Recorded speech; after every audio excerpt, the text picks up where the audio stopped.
akhirnya orang berpikir kenapa tidak gitu ya. Nah, inilah yang kita perlu waspadai ya terkait dengan hal tersebut.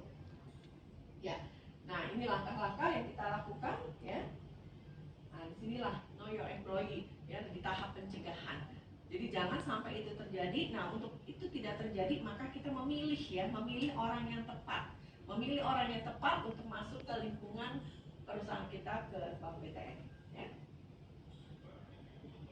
Nah ini ya, memahami orang-orang di sekitar kita dan ini ya tahapannya ya, mulai kita melakukan screening ya, proses rekrutmennya, kita memilih orang yang seperti apa. Nah inilah kemarin kita bicara, kita punya satu aturan main yang jelas, kemudian seleksi juga, dan kemudian nanti juga kebijakan mengenali karyawan ya.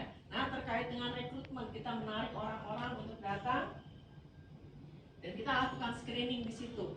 Nah, kita punya satu standar apa yang mutlak harus dipenuhi, apa yang tidak mutlak. Kalau yang mutlak berarti kalau itu tidak terpenuhi maka kita tidak proses lanjut si kandidat tersebut. Kalau dia memenuhi, kita proses lanjut. Proses lanjut belum tentu diterima ya. Nah, kita nanti ada proses seleksinya.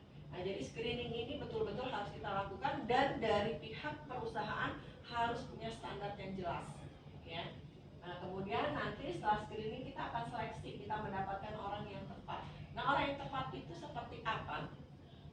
Kembali nanti perusahaan juga harus punya standar, ya. Standar. Nah, dalam hal ini kita bicara tentang dua hal, kompetensi inti dan kompetensi jabatan. Kompetensi inti, ya, ini terkait dengan apa yang menjadi visi misi strategi perusahaan. Nah, nanti dari situ kemudian diturunkan menjadi kompetensi inti, inilah yang nantinya akan membentuk nilai atau budaya perusahaan.